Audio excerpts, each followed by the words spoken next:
आज के इस वीडियो में देखिए, आज हम लेखिका मनु भंडारी जी का जीवन परिचय, उनकी रचनाएं, साहित्यिक विशेषताएं और साहित्य में स्थान बहुत ही सरल और सिंपल भाषा में इस वीडियो में देखेंगे, जो आपकी बोर्ड एग्जाम की दृष्टि से काफ़ी मोस्ट इम्पोर्टेंट है। साथ में मैं आपको लिखने का तरीका भी इस वीडियो में बताने वाली हूँ, तो वीडियो को शुरू से लगा कर लास्ट तक जरूर देखिए। बहुत ही सरल और सिंपल भाषा में मैंने लिखने का प्रयास किया है।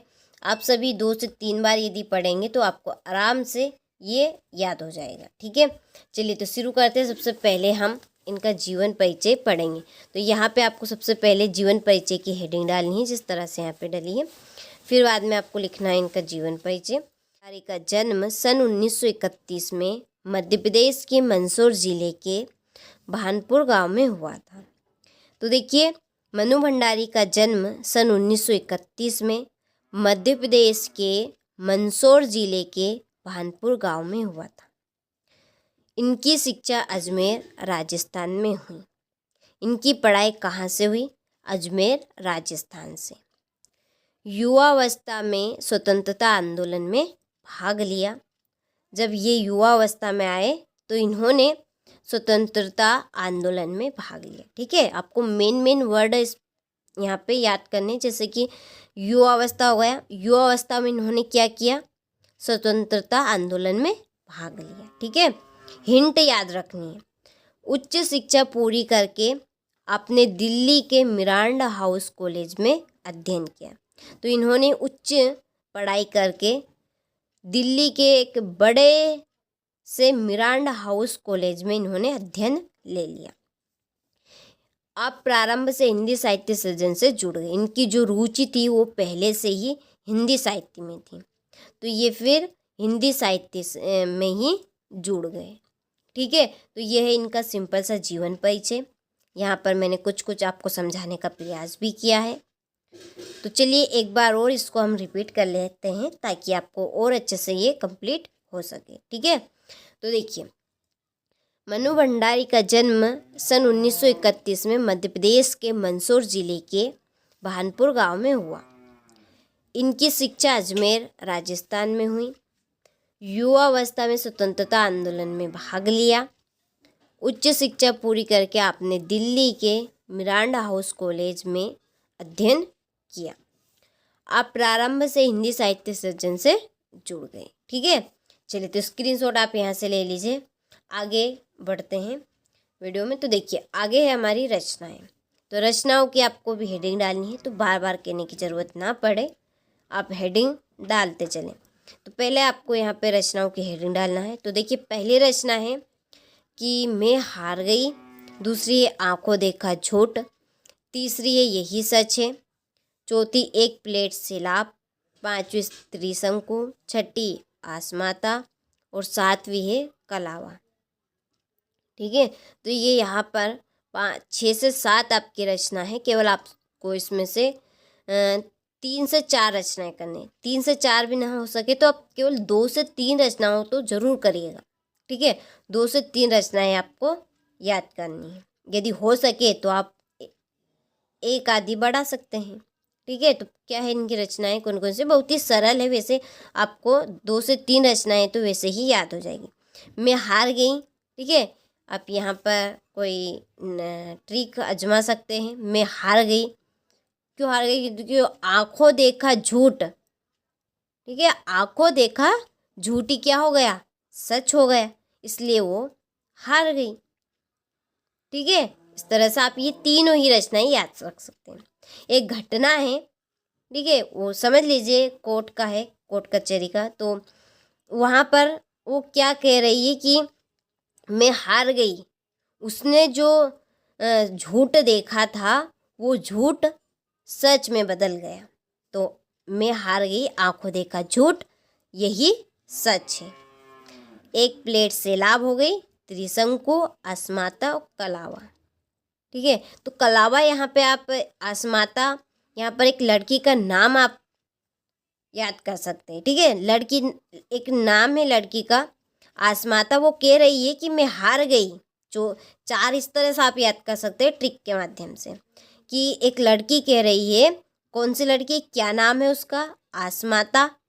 वो कह रही है कोर्ट में कि मैं हार गई, उसने हार गई। क्यों हार गई? क्योंकि उसने जो आंखों देखा झूठ था वो सच हो गया। ठीक है, तो इस तरह से आप रचनाएं याद कर सकते हैं। ट्रिक के माध्यम से यदि आप याद करेंगे तो आपको बहुत जल्दी याद हो जाएगी। ठीक है, चलिए आगे बढ़ते हैं इनकी साहित्यिक विशेषताओं की ओर। तो देखिए, साहित्यिक विशेषताएं आपकी रहेगी भाषा शैली। पहले भाषा शैली के नाम से पूछा जाता था, अब भाषा शैली आपकी साहित्यिक विशेषताएं बन गई है। ठीक है, वही लिखना है जो भाषा रहती है और क्या क्या इन्होंने शैली अपनाई, लेकिन अब उनको केवल नाम दे दिया है साहित्यिक विशेषताओं में। ठीक है, तो इस तरह से आपको पहले हेडिंग डालनी है। तो चलिए देखते हैं। इनकी भाषा सरल एवं सादगीपूर्ण है। तो कैसी है इनकी भाषा? बहुत ही सरल और सादगीपूर्ण रही है। आप समझ सकते हैं सादगीपूर्ण कैसी।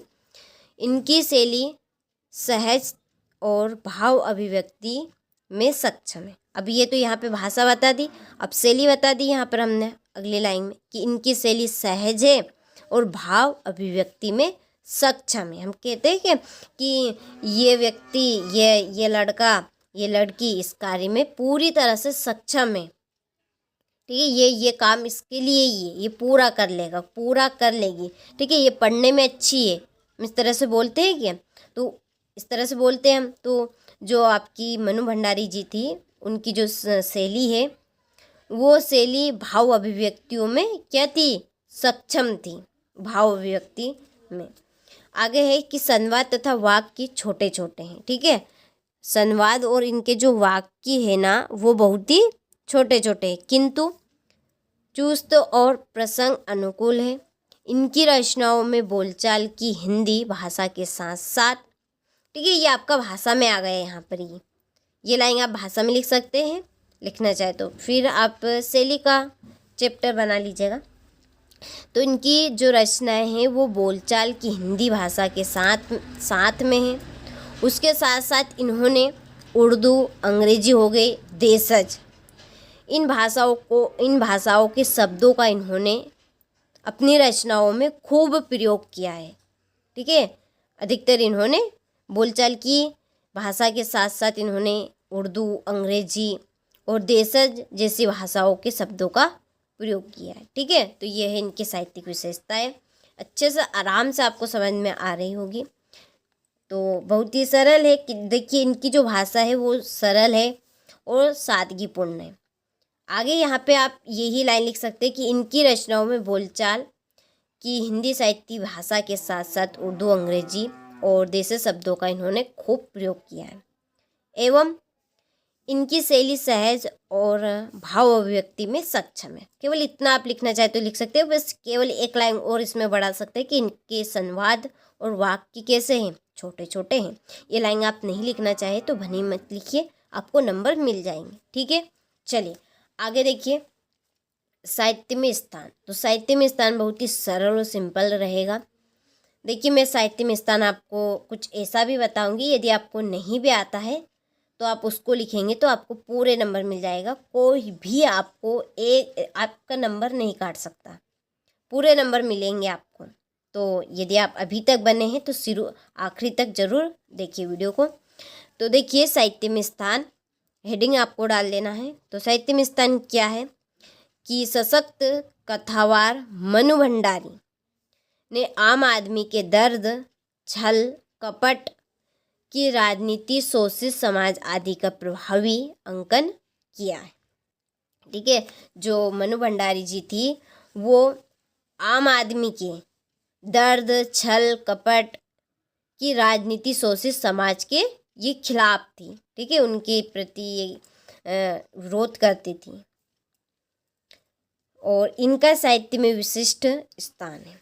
ठीक है, उनके पक्ष में थी, ये कहना चाहती हूँ मैं। जो आम आदमी था उसके दर्द, छल, कपट, राजनीति, शोषित समाज आदि का प्रभावी अंकन इन्होंने किया है। एक आम आदमी का इन्होंने दर्द बताया, छल, कपट, ये अपनी काव्य रचनाओं में इन्होंने बताया हुआ है।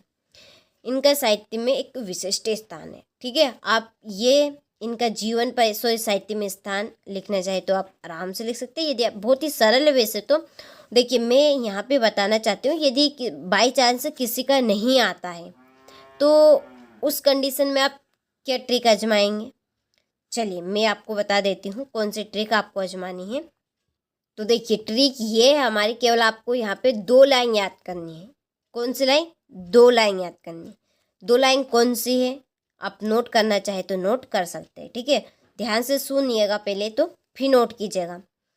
तो देखिए कि इनका हिंदी साहित्य में एक विशिष्ट स्थान है, ठीक है। पहली लाइन होगी। दूसरी लाइन क्या है, इसमें ही जोड़िएगा आगे, कि इनके योगदान के लिए हिंदी साहित्य इनको सदा ही स्मरण करता रहेगा।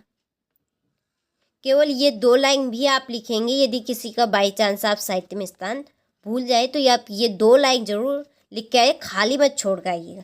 ये 2 लाइन आप लिखिएगा, आपको पूरे नंबर मिले, क्योंकि ये आपकी सटीक लाइन है दोनों, कि इनका हिंदी साहित्य में विशिष्ट स्थान है।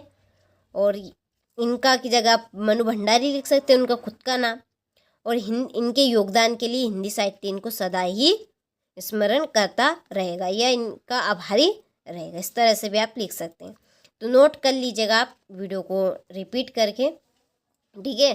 तो ये हमने आज के इस वीडियो में मनु भंडारी जी का जीवन परिचय देखा। स्क्रीनशॉट नहीं लिया हो तो ले लीजिए। हमने इनकी रचनाएं पढ़ी, ठीक है, और साहित्यिक विशेषताएं देखी। इसके बाद में साहित्य में स्थान पढ़ा, ठीक है। चलिए तो अच्छे से आप कंप्लीट करिएगा। ये आपकी बोर्ड एग्ज़ाम के लिए काफ़ी मोस्ट इम्पोर्टेंट लेखिका जीवन परिचय है, ठीक है।